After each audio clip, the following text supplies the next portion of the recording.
Working for both the owner and the general contractor, Mr. Cooper has dedicated himself to continual advancement and project achievement within the construction industry. He specializes in planning, engineering, construction, and project management on projects throughout the U.S. and overseas. He's held positions at various levels, including general foreman, field engineer, superintendent, senior construction manager, senior project manager, program manager, pursuit manager, and others.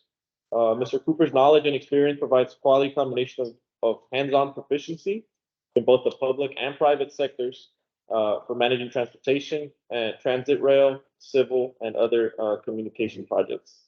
His ability to motivate, communicate, and build a project team has delivered successful planning, startup, and completion of recognized projects that include design, bid, build, construction manager at risk, infinite delivery contracts, and design build projects.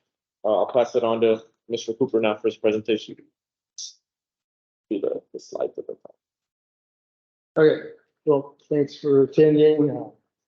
Carlos, Nancy Klein called me one day and says, "Hey, would you do this?" I said, Nancy, why do I know this name? Then I thought about the DCPA project, okay, which we built in 2007. At that point in time, I was working for Herzog Contracting as the national director of construction throughout the country. After 2 years of being in a Marriott hotel, 300 days a year, I came home, my wife asked me, she says, "Why are we still married?" And I said, "You know what, you're right." So I made the choice to do a little quality of life change. So now I'm here, right, in Texas. So I've been here since about 2012. Right? Prior to that, I was flying in, flying out, flying in. The projects in Boston, Florida, California, Nevada, Utah, Colorado, state of Washington, and also spent some time overseas after 9/11, where it's called the ASCE program. We did a lot of IDIQ projects over there. I worked for a company called CH2 Hill as our first design builder employee. We went over there because everybody was in a panic after 9/11. So we went over there, had to relocate rail lines, had to relocate buildings further away from the fence to throw a grenade, right? So it was just little projects here. But I went over there, really, the first time I went over there, I just got back from Thailand, Malaysia, and Philippines. I spent 2 years staying over there. And came back to the States. I was here for a week. My wife and I were driving. I get a phone call. She said, "Hello." And I said, "Where are you?" I said, "I'm in Stockton, California." "Where's the closest airport?" "I guess San Francisco." "Well, we need you in Tokyo tomorrow." Jump on a plane, right?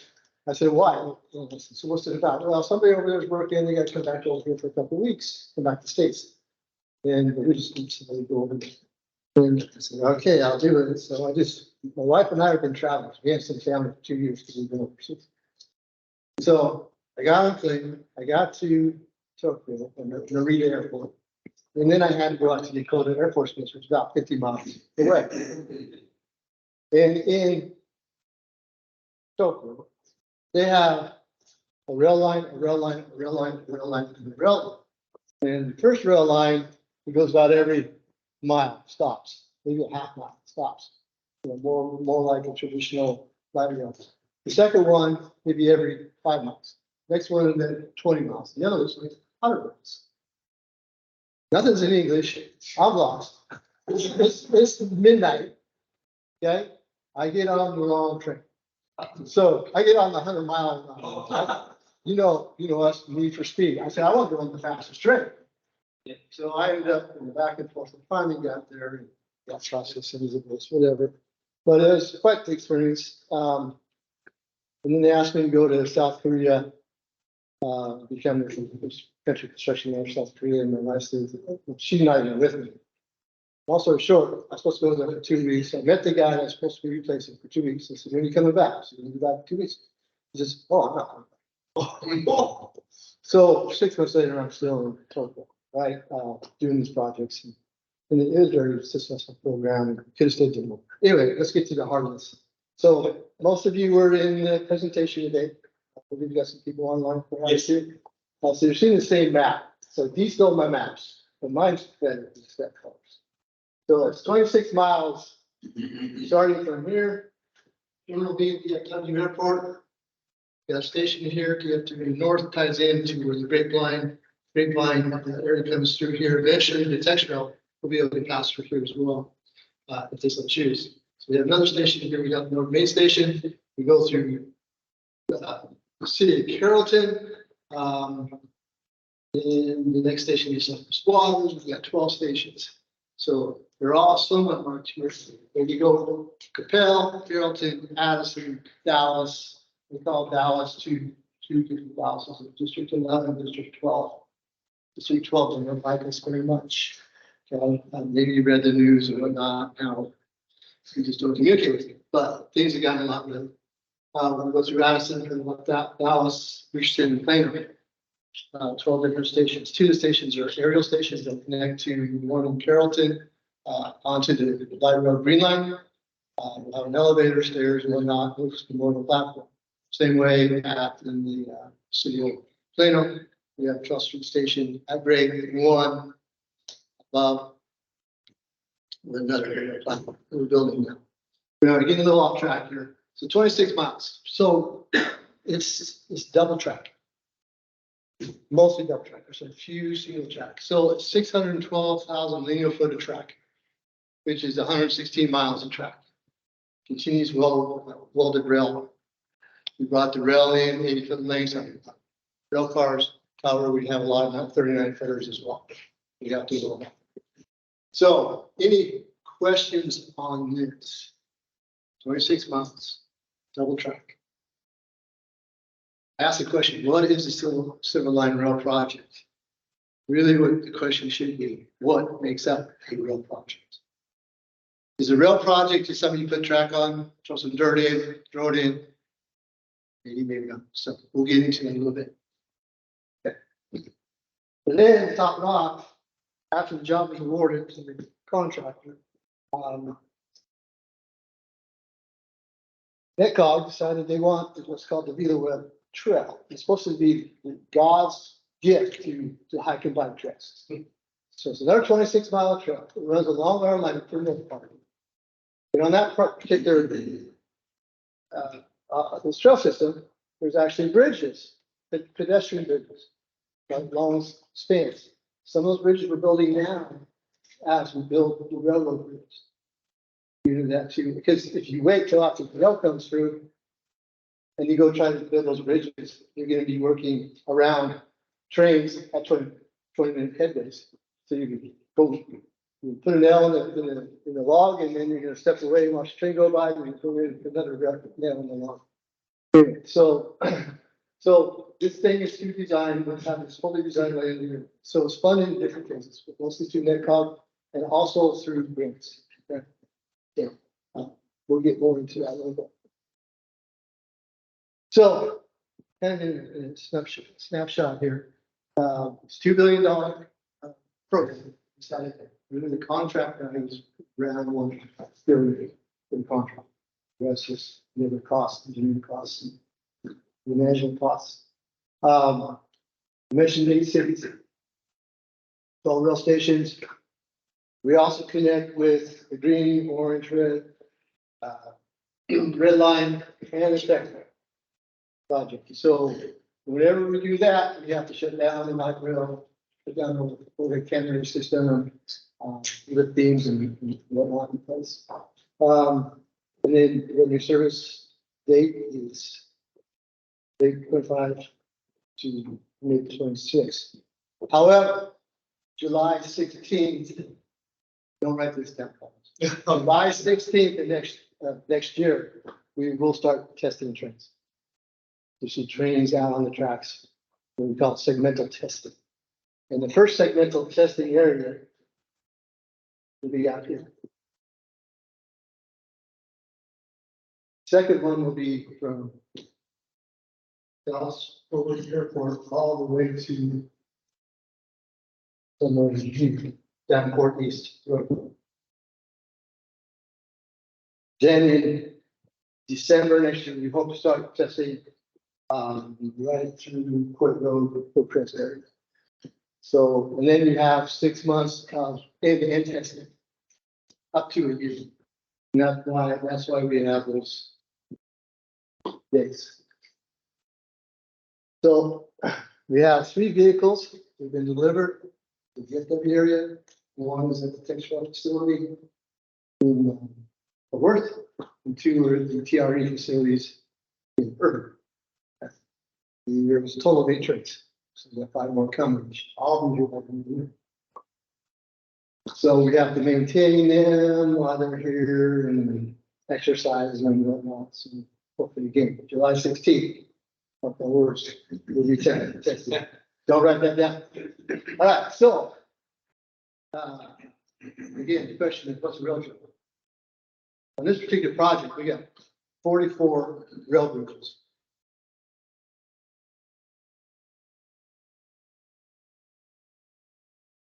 It's a bridge job or a rail job? Asking, you seen your rail yet?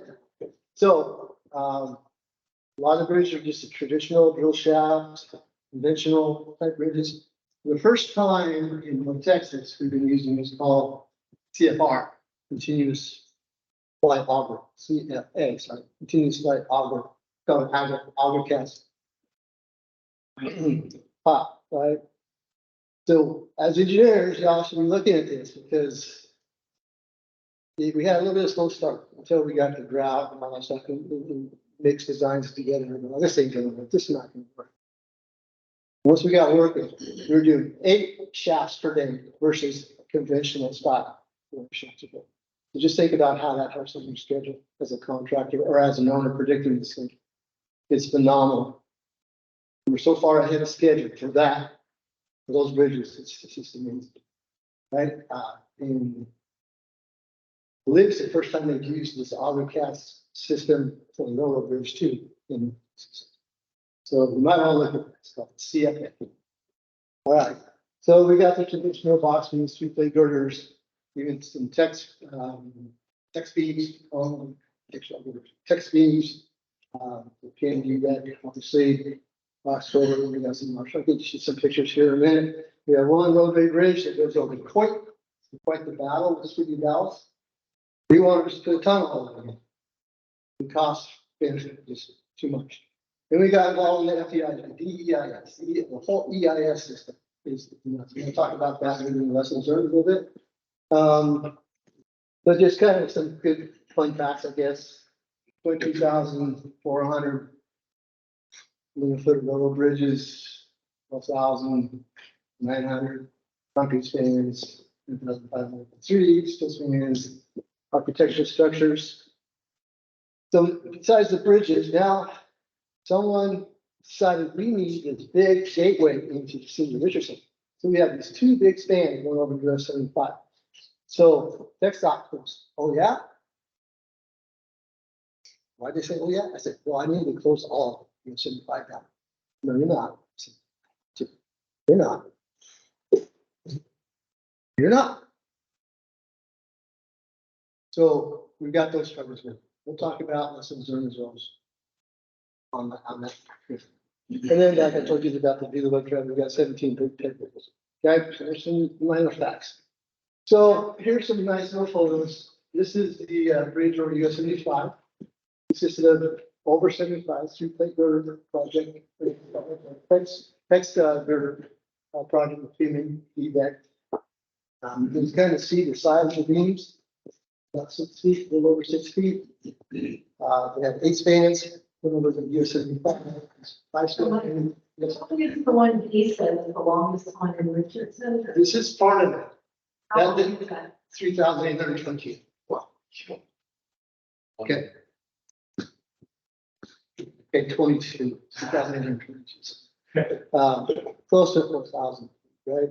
So this is part of it.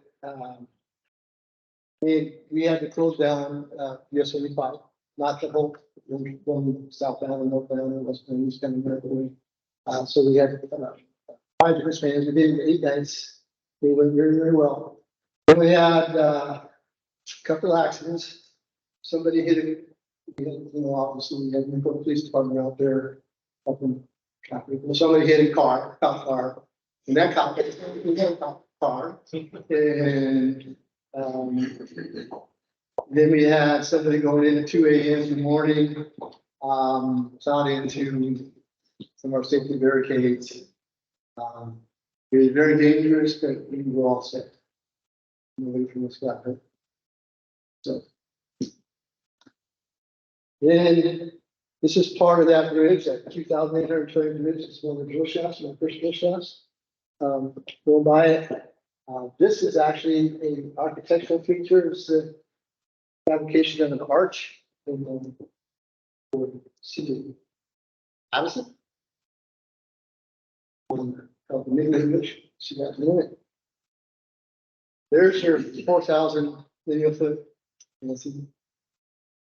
It goes this way in the city line station, and this way, and then through all the way up Alma. Okay. We're now sitting on these boxes. We probably get those all set within the next 2 months. We've had some severe issues with trucking since the COVID and supplies, and just getting the amount of trucking we could. What happened was a lot of things got stopped up during the COVID because things were getting better.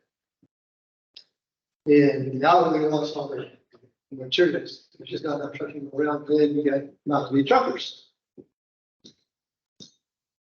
Either. So I think we have 56 fans. So it's either four box being the first thing, other than this guy. This guy's all poured up and placed as of now.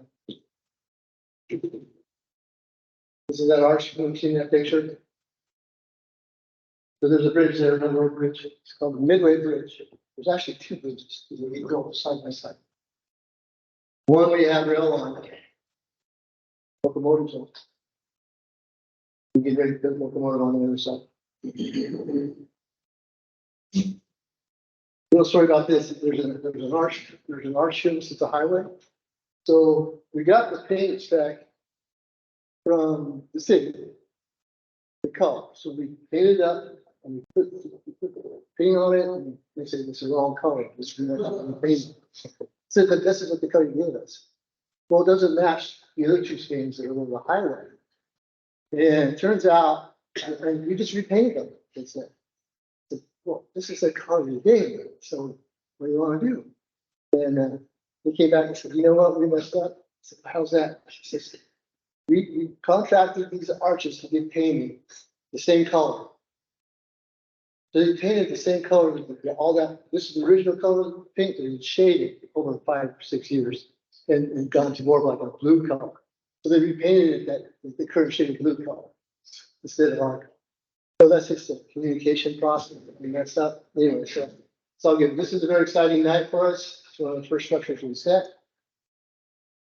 I'm sorry, where is this structure? This is in, Over Midway, so Midway Road.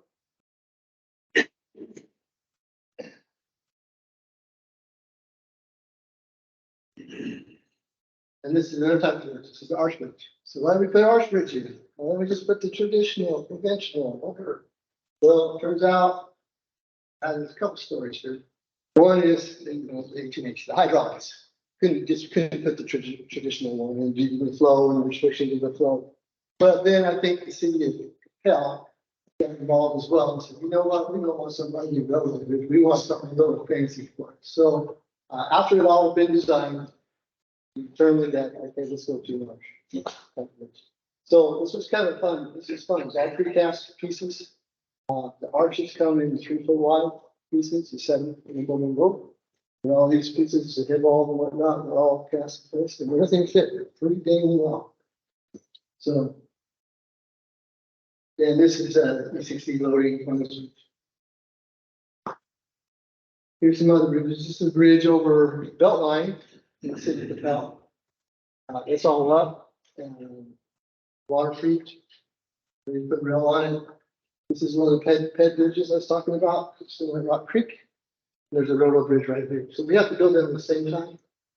And paying attention to the transmission line above. There used to be a historical bridge there. We tried to sell it for $1. Okay, somebody come in and get it, we'll give it to you. We'll set it off to the side, come and get it. I went through that. I don't know how many people called me. If he's going, called me and says, we want you to show this bridge off to something. So hey, I go, I take him out there. He says, $1. I said, well, how much would it cost to remove it? A little bit. I said, really, how much? 60. Oh, okay. So then I had some other person that said, oh, what we can take that on, but we want you to put it in a new location. How much would that cost? Oh, we want to put it over the Union Pacific Railroad. I said, well, it might take you a little bit more than I don't know, right? So we ended up taking it out, moving it. No one wanted it.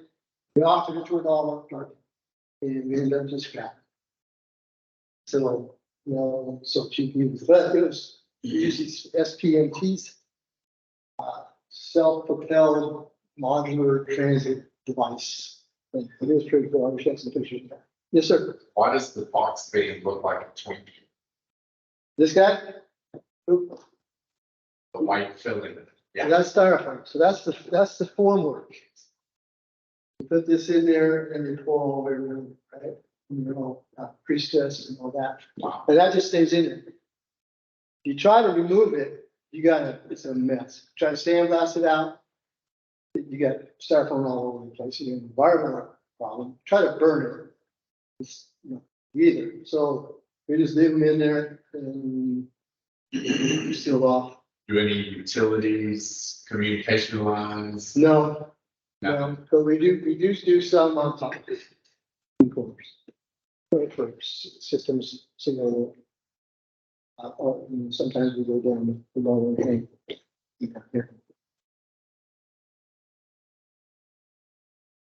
This is why we need to build this pet bridge before we put the railroad bridge in. Once that rail's in, I have no access to the golf people. They're not gonna let me in there, right? And again, it's just, I'll have to have people safely trained, won't be able to work productively, so this is a net cost for the pet bridge. Here's the auger test files. Remember I told you? So we get 8 of these guys in a day versus 1.5 conventional shop. So some of y'all look like the caps here are precast. They got embedded some steel angle, if you will, and then we have to roll those up. And then we set those some box moves. Like a hell. Capel Carrollton. I think it's Bridge 12 around the board. Actually, I think it's killed. Carrollton starts at getting tapped in the middle. Something like that. Some more bridges. Water in the bridge gets waterproof. I said, why you gotta waterproof all these bridges? They're just gonna overload. That's just the way this is the dark design criteria. So okay. It's going over the road, I understand, right? And then, yeah, so it's all waterproof now. This is Josie Bridge. So Josie Lane. See. The through-plate girder bridge takes about 3 weeks to roll that in. The rest of those boxes. All right, any questions on bridges? You seen your rail yet? Is this a real project? Are there 2 tracks in Josie or just one? Where? The double track? There'll be a second. There'll be a second bridge there, Josie. Like most of them. Most of them are bridge, like the one before I showed you. It's one. Remember, we have 5 different railroads we gotta keep operating on. So there's existing bridge, old bridges we're replacing. So we would build a new one, with the trains over that, so we can operate to the old one, with the bridge with some life to. Most bridges are double track. Or they're separate, they're like twin sisters, you know. The city's paid $2 million to bring in some pretty aesthetics to the Josie Bridge. This one, Josie Bridge? Yeah, they can put some sort of like skirt So on. what we're doing, you see this column there? There's 2 columns here, and when we put this other bridge in along it, there'll be a column here going up. And it'll be monumental. It's all pretty, brickwork, all that, lighting, self-illumination on the bridge. We're also, the steel is so ugly, and like rusted steel, but we're putting this fake panelized system. It's a color opaque, opaque with kind of steel designs, and so, yeah, it was, I thought it was worthwhile. Yeah, to make it was an architect. Yeah. So, yeah, that's, I know, yeah. So we went through about 100 designs before they finalized this thing. Yeah, so now let's go to stations. All right, so there's 12 stations. Fewer aerial stations. One station is in the DFW terminal B. It's an existing station. All we're doing is adding some nice with a lot, some wiring and some PA systems. And this is dark, but it's textural kind of pictures. All right, so again, Cypress Waters is actually Dallas. Carrollton, my brain going aerial. It's connected to the Green Line, the line road Green Line. Addison Road, which is going in now by the first along. We're right next door to a transfer station, bus transfer station. And then Dallas, only one, no trail. Richardson, UTD&C line, Planville, Trust Street, very late, and shut. Okay. So this is Shadow Station. Sorry, this is Cypress Water Station. It's water, so that's kind of the water flowing through here. See that? Can you see it? Can you hear it? So it's beautiful. And then we let the architects get involved. Oh, wow. And so this is the end of Cypress Water Station. So I'm not sure if it's a hard part of a roller coaster or upside down mountain range. I'm not really sure. But all this is going to be blue beads. Yeah.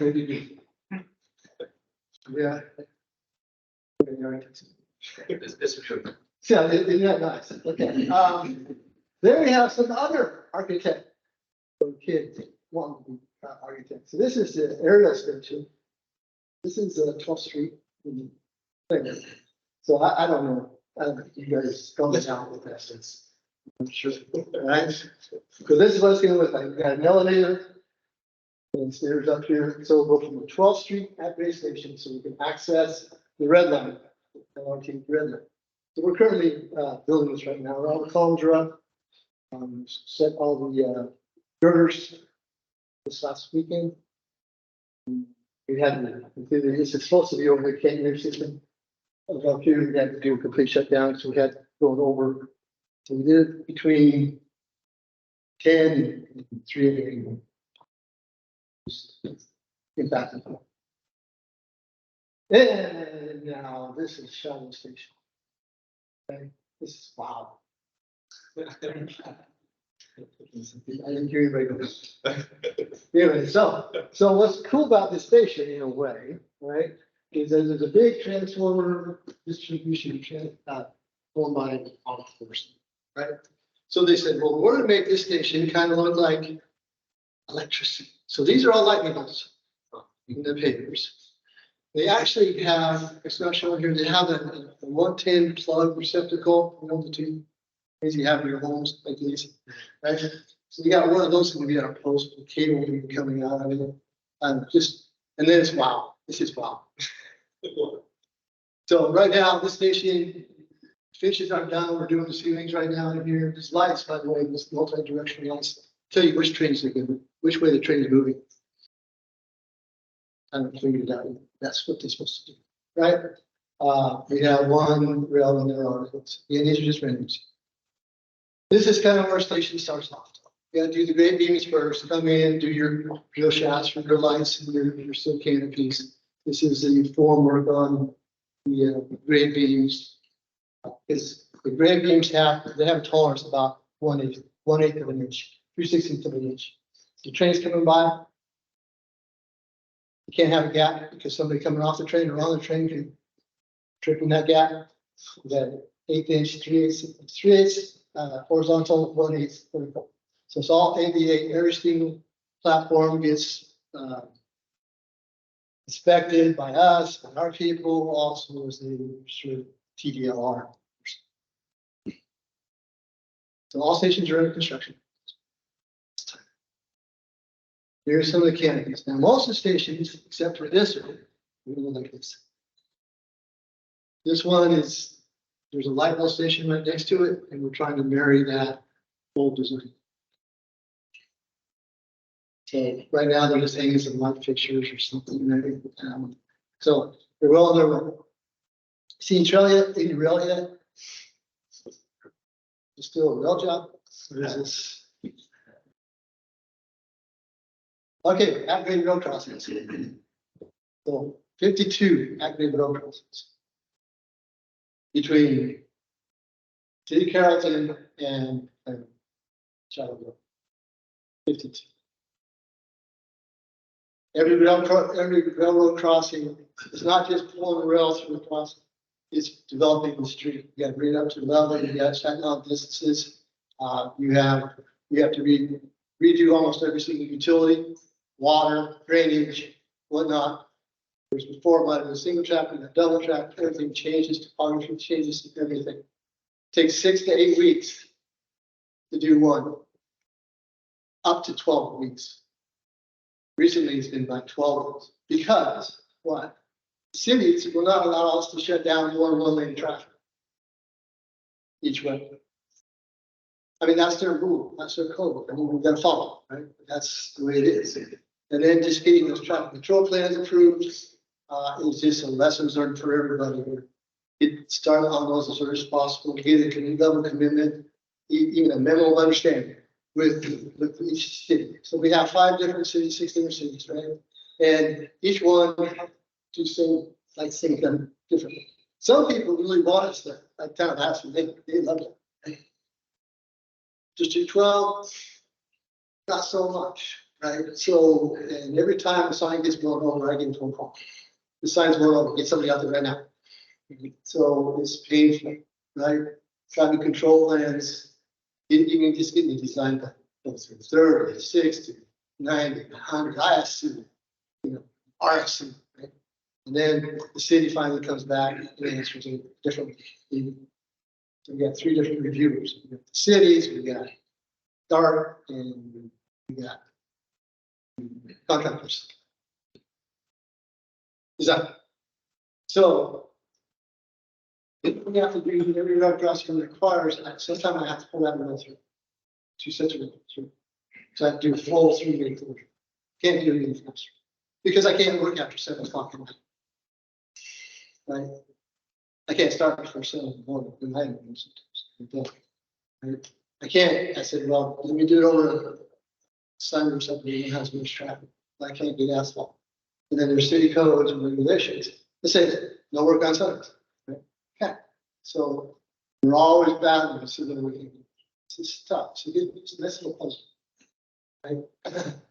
And then on all these road crossings, we're adding new traffic signals, permanent, temporary, new left-hand turns, right-hand turns, keep the traffic going.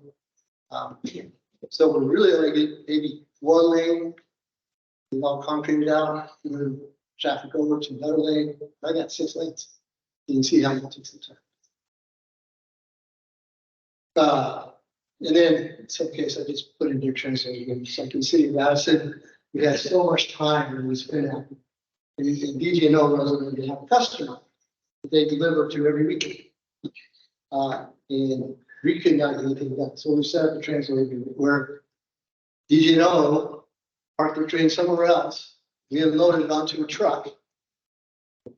Right? So they could deliver the customer. And just keep the trains stopped so we could. So that's the change. It's not uncommon. They're very expensive. So sometimes it's really good. Yeah. All right, so senior value. So this is a road closure. Oh gosh, darn it, something short. So this is Davenport Easton. So I got 2 lanes blocked up here. We got 3 lanes open. So the worst thing, the rails way back here. You can see how far we got to through the rails. The idea was vehicles coming over that great crossing. You got to come off at least 30 feet and level off. You don't want to go like this, right? You got to gradually get there. line of sight, get signals, that kind of stuff. So anyway, so these, like I said, 52 high grade signal, high grade crossings, this take us a long time. Now, obviously, I can't do Davenport East and then I'll do Davenport West at the same time. Or I can't close Hillcrest out until I Hillcrest down. Moving the house, right? Until I get this done. Because the streets are too close together. And just, we're detouring now, around Lawless. All right. Moving on. Public utilities. So, well, this should be simple, right? Put in some maybe 12-inch storm drain, there's, 2 years old, and whatnot. And, watch the P&D robots over here and there. Pretty simple. That railroad's been there forever. Coming up, right? Pretty simple. Even though I'm adding another rail to it, so we'll see. So I gotta change some of the drainage structure. Should have additions. Should be simple.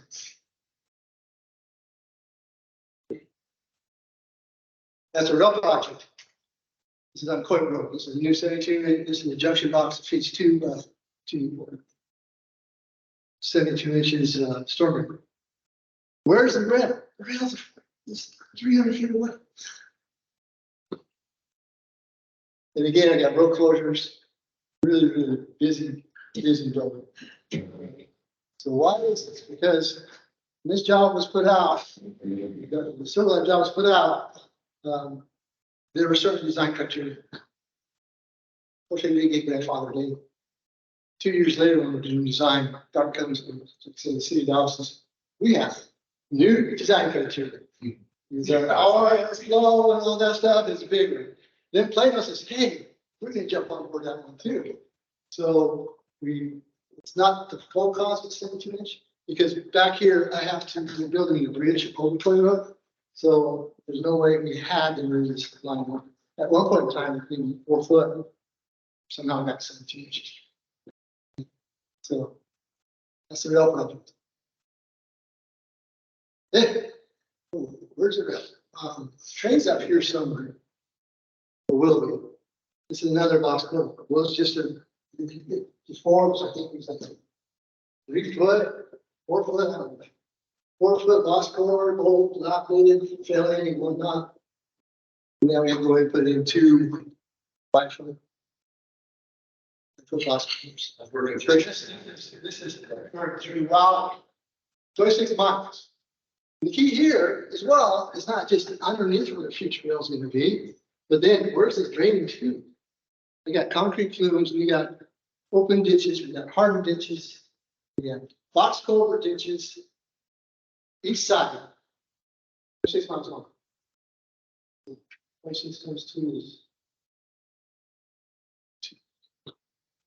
So again, this is a real point.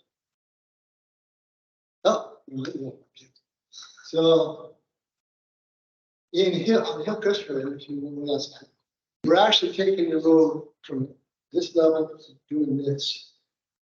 And we got a railroad bridge over. We wanted to put a rail bridge over Hillcrest.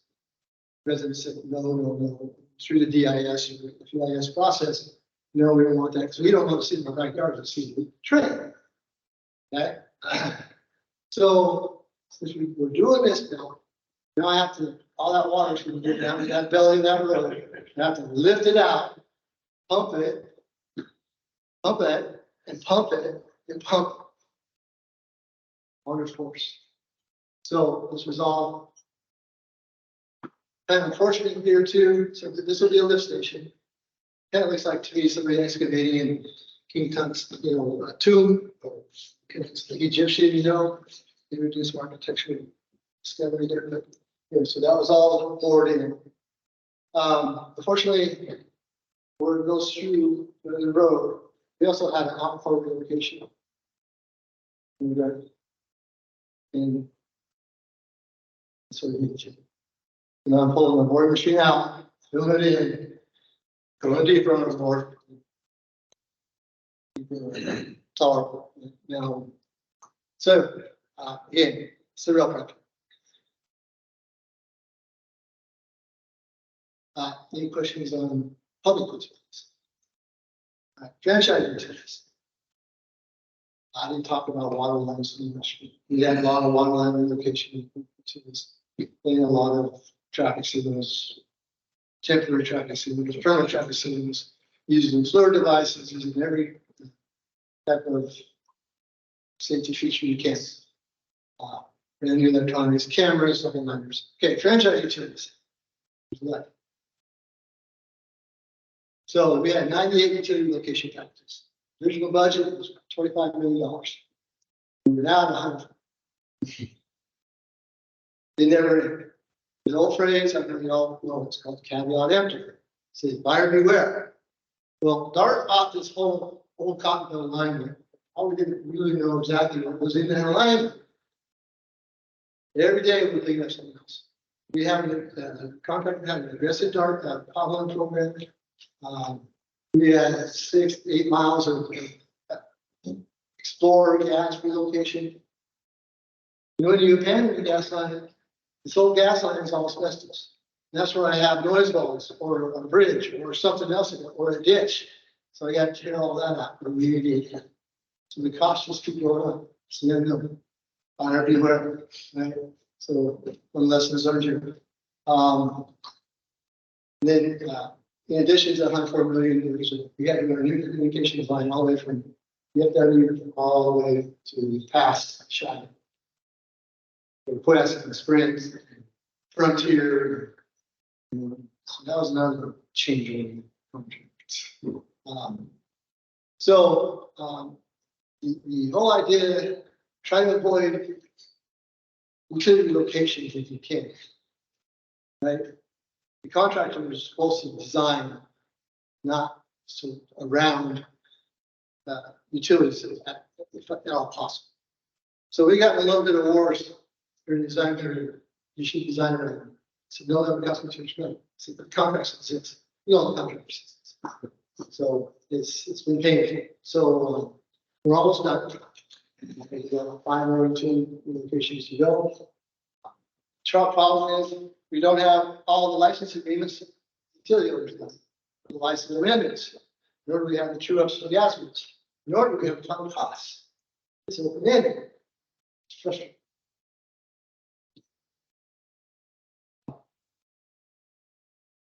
All I can say is start the project, be very aggressive. Location, you have your contractor doing your potholes, make sure you toes the line, surveys every hole, to say cover back up, and then a year later they come out here and go, well, I got a pothole again. So if you ever have a pothole budget, my recommendation is double. It's double. Okay, but this has been a huge. There's a delay to the project. It's really interrupted the schedule and what we do things. Then a lot of these franchise utilities, you got everything done for them. They got to come over and do the final connection. Oh, we can't be there for 30 days. Oh, we'll be there in 2 weeks. Oh, we got a storm hit in Florida, so we're going to take all our crews and go help our Floridians and move it back to the region. Meanwhile, I got an open ground. Can't get anything done. I was going to contract with them. Me and my fault. You know, so just throw that better, you know, not blame, it just causes issues. So are y'all paying the franchise utilities to relocate? Darknesses. So it's not like Texas sometimes pay, sometimes doesn't pay. Yeah, when this job was first done, the contractor says, I'll do all the franchise relocations for $63 million. I said, no, that's too much. There's no way. So we'll pay for it. We'll have you do it, Mr. Contractor, time and material. No, so no one really thought about the abandonment portion, right? No one really thought about how much stored gas line you have to relocate. It should not be in there. Oh yeah, if you go read the FEIS, we just promised 984,000 square feet of noise walls with drill shafts. It's going to penetrate that gas line. Got it. So we'll get there. Try to go a little faster. So again, this is a simple picture of franchise utility. So we have some places where we took power, low ground, board, open cut, or raised up the poles, or relocating the poles further in or further out. We had to go get easements to do this. And that's it, that's some time too. So I'll go into the pictures. We're taking noise walls. So what kind of walls are we?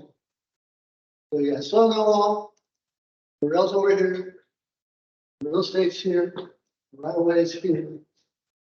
We have two tracks that are here, unlocked. And typically we have 100 feet right away. Some places it goes down to 75. Okay, it's been 50. We have 20-foot track centers. Rather than taking all this dirt out, we would have had to, and we had to short it. So just use a southern wall. This is a T-wall on this side. Until this job started, I only knew 3 people that put T-walls in.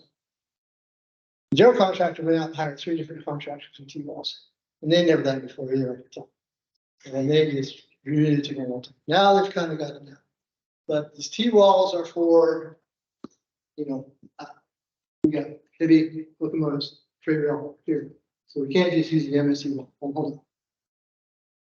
So kind of calculations to prove that. And here's some of our noise walls. So the FEIS says, we gotta have noise walls. These trains are gonna be too loud. And that's mean how loud. If they're too loud, it is staggering. So we need noise walls. And the noise walls have to be 12 foot above top of ground. So in some cases, well, I'll get you a picture here, but in some cases, top of goes way up here. So now I got 24, 18 foot tall noise walls. And now the residents are saying, I live in a jail. We didn't know it was gonna be that tall, right? And then we have, see this nice little finish? We got every city wants a different finish. Every resident wants a different finish. So that held up our productions. So you went out and did the right thing. To polls, who wants this kind of finish, who wants this kind of finish? And some people got the way some people did, some people got the power. So this is their lessons learned on these RC stuff. Don't let it just extend on. It kills you, killed our production. Here, so this is got a drill shaft, this is about 20 foot long. This is 18 foot tall, 1, 2, 3, 6, something like that, 3 flips. Yeah, see, we got 984,000 square foot on this. So more than lower. Mostly in city house. So interesting. It'd be interesting to see if it reflects more noise than was there originally. You know what? These noise walls. Called. Not themselves. That's a battery. There you go. Huh? Veracel, that's it. Duracell, right? Duracell. So it's got the special wood chip. It comes from one tree. It comes from North Carolina. So it doesn't get old. The chip always used here in the chops and chips. It gets poured in with the concrete. That's just the bottom layer. So anyway, it's very expensive. $993 a month.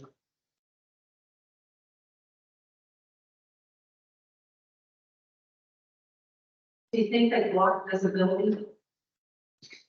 Yeah, it's. Yeah, I'm saying, make that go like more than noise. You think if the train's in here and you got this wall here, you got the wall on this side, train goes through here, it's just gonna bounce out. We'll see.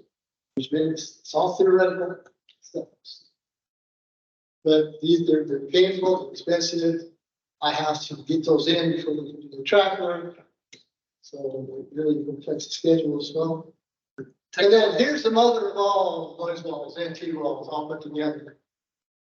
And hey, the train's up here. Guess what? This is the shore we gotta put in. There's a train running. We'll be running through here. Okay? We got T-walls. We got these columns. Guess what those columns are for? Noise wall. I told you $993 a foot, right? So, but 16, 18 foot drill shafts, 20 foot centers. Gotta have a T-wall there because I have no way to have 2 trains going up there.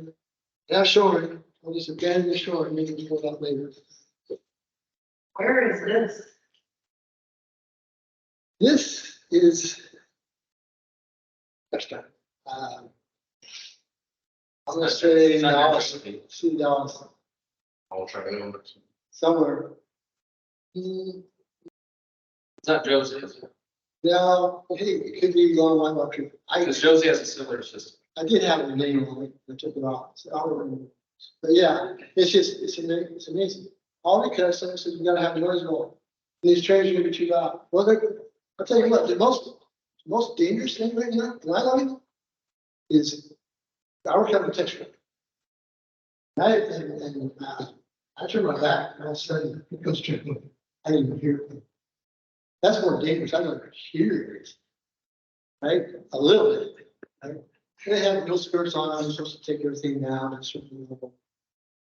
But this is where, again, the FEIS was prepared, the EIS prepared, some given noise walls, kept given, Dr. given, we kept given, the motions put to play, yes, we finally do it, and we proved it up, and it needed to happen.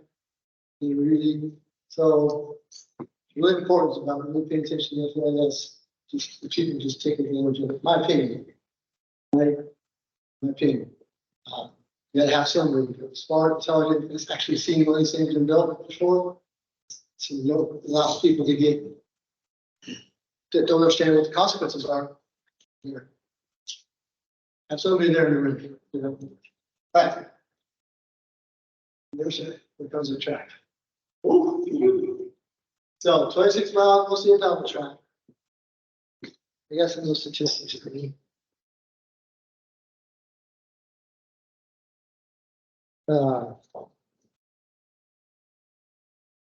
So we got 13,720 tons of rail, 184,000 tons of ballast,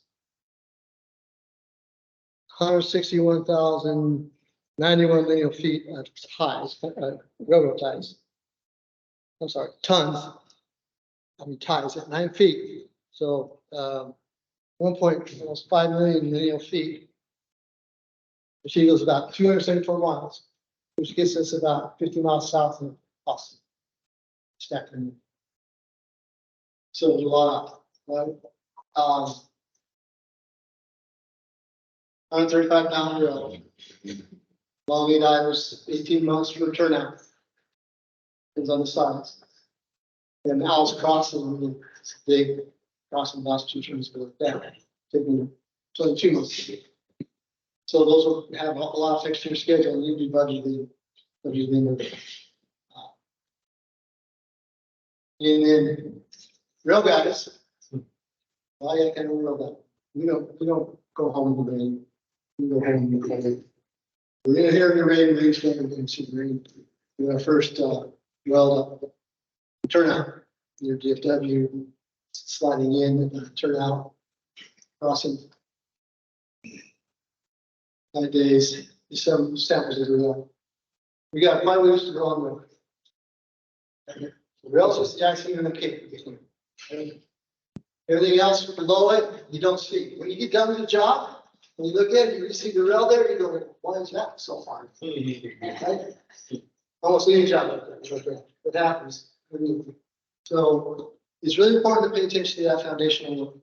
You know, there's no story about, you know, you can build castles in the sky. Where's castles in the sky? There's not good foundation. Castle comes from the tunnel down. So lots of that foundation, the prep work, the communications with the cities, getting out of the lanes, getting the emotional understanding of this, getting rubber deals, getting third-party commitments, design review times, coming together in communication. That's where it all starts. You don't get it, or you ruin it. Yeah. It's some more rail. This is a new version of rail. More rail. See rail now? Yeah. And here's just some systems work. This is the bungalow house. So everywhere there's an aggregate crossing, before we've got a house. Everywhere there's a turnout, we've got a house. Everywhere you got a crossway, there's a house, maybe 2. So probably 100 bungalows out there. They're all pre-made. Our factory pre-testing done. We have backup batteries in them. All the items. A lot of wiring, a lot of cable. Wish I had a picture of one complete because you'd be amazed how much wiring is in this house. It all comes out of this cable here. So. This is a few lessons we're going through here. So this job was put out on the street is a 10% design. I think there were critical items that probably should have been up closer to 30%. Because at 10%, there's still much too many unknowns. So what does the contractor do in pricing? You know, how are you really budgeting? And what's the idea of getting to 30%? Where's the vision of the 100%? I don't know. I'm just suggesting on a design build project. And the more you go on a design build project, the more you lose the opportunity in your building. But there might be critical things that absolutely need to be done a lot there. Make sure you get actually bids in future issues, really discover what it is you're trying. That's just a recommendation to have. UAAs, utility adjustment agreements. Talked about it, just robust plan, locations, never trust an as-built, never trust an as-built. Okay. Then right away acquisitions, permanent easements, temporary right of entries, whatnot. On this particular project, we had almost close to 100 acquisitions we had to do in CROs, section right of entries, temporary right of entries, temporary agreements, just to get access to them. And if you don't identify those up front and have a good team working on it, start the ED process early if you can. Some cities don't allow that. At least do that, and hopefully you can negotiate it. It has taken us forever to get all our positions.